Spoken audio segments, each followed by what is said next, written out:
movie's about? Well, you tell it, John. You get your head jumped off. But it's Little hornet's nest here. Absolutely. yeah, but now you know what I went through. But we're dealing with a specific time, and as I say, within that time, we make an educated guess. I don't know anything about Diana. I haven't studied her. I haven't read my research books, and anyway, I think because the whole issue of Diana was so loaded in terms of celebrity, in terms of the press, in terms of the public falling in love with her, falling in love with an image of her. I think it'll take a long time for us to discover the truth, quite honestly. And I don't want to make any judgments either way. Understood.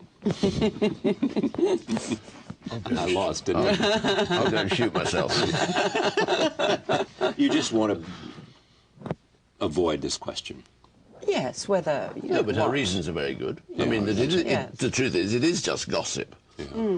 In terms of how the Queen Mother and the Queen responded to all this and what she felt about Diana, our movie, what she felt about Diana. I don't think our movie is gossip. Yes. I'm not saying that at all. I'm saying our movie is well researched, as I say, very well researched, very deeply thought about, educated guess. And people who watch this could consider it the truth. I think of it as a portrait, in the way that when you go and see a painting of the Queen, and every painting is different, we're just doing a portrait of those 2 weeks. It's our sensibility as artists, what we imagine might have happened. It's no more and no less than that.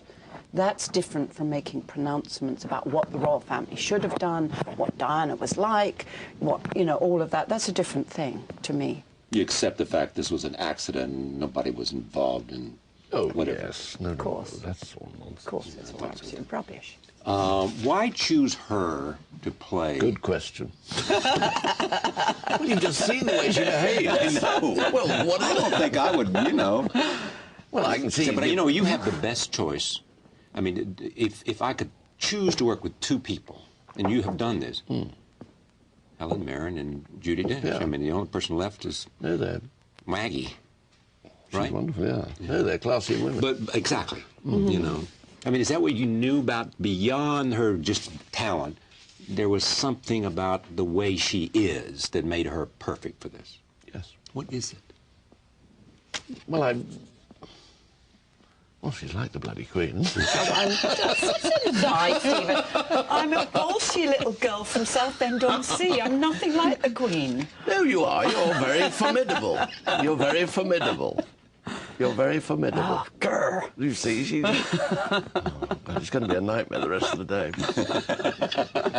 You mean I've stirred up something here and started something? I'm not normally asked to say it in front of her. I look a little bit like the Queen. Yes. So after all this, you come away with some greater respect for her because it is not easy to be Queen, and you carry on a tradition or not.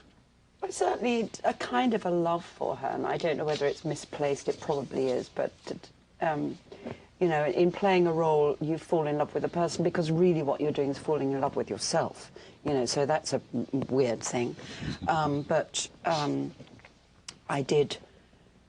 Yes, absolutely, without question, a far greater respect coming out of the role than I had going into it. One last clip from the film. Here it is, with Prince Philip, who's played by James Cromwell. Robin had a call from the Prime Minister, who expressed his concern. About what? About the flag above Buckingham Palace. He thinks it should be flying at half-mast. Then I hope Robin told him there isn't a flag above Buckingham Palace. There's the Royal Standard, which flies for one reason only, to denote the presence of the monarch. Since you're here, the flagpole is bare, which is as it should be. No, that's not the point. The point is, it's more than 400 years old. It's never been lowered for anyone. Who does he think he's talking to? You're the sovereign, the head of state. You don't get dictated to. You wait. In 48 hours, this will all have calmed down. You said that's your favorite scene. That is my favourite scene, yes. Because? Because, Jamie Cromwell was saying, you're the sovereign, and she's putting these plastic plates out on this terrible, funky picnic table, and that's what they do. They don't have picnics with servants and lace tablecloths and beautiful cushions, They have their Wellington boots and they go out in the wind and the rain and eat sandwiches. She likes doing the washing up. She does. Yes, she likes so to do it the gives her a washing sense of... Ordinariness, which is, I imagine, what she wants to be all the As time. long as for. Now, what's the business about her and the deer? You mean what's the symbolism? Yeah. I think that's up to the audience to find. I think many people have different ideas of what that symbolises. We know what it meant to Peter as the writer. I know what it meant to me as an actor, and maybe Stephen has a different idea, and certainly different people in the audience have different. Like, that's a good symbol. Actually, that's what symbols should do. But of course, you're making a film about. So, I'm sorry, you'll say this is gossip, but you're making a film about a woman who famously doesn't show her feelings. Yeah. I mean, makes a virtue of not showing her feelings. Right. So I guess opportunities where you can see her feelings are quite hard to find, and you really take advantage of that. I want to show this. To the audience. You once said, I don't mind if I don't have any lines as long as I get to wear a crown. I like the way you say that, Yeah, Charlie. there you go. Look at that picture.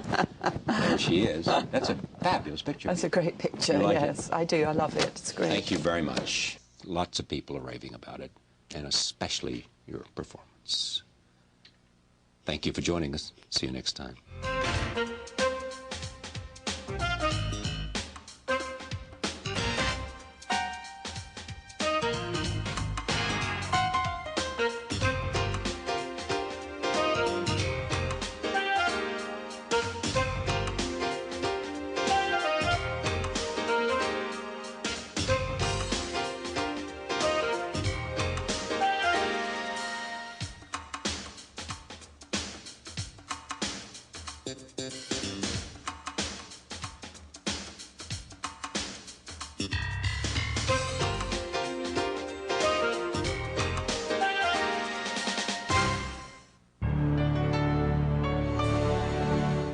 Funding for Charlie Rose has been provided by the following. For every drop of yourself you give, get every drop back. We offer over 80 ways to hydrate, energize, nourish, relax, or enjoy every drop of life. Charlie Rose on PBS is brought to you in part by J.P. Morgan Chase, providing financial services and solutions to more than 30 million consumers, institutions, corporations, and governments worldwide. Additional funding for Charlie Rose was also provided by these funders.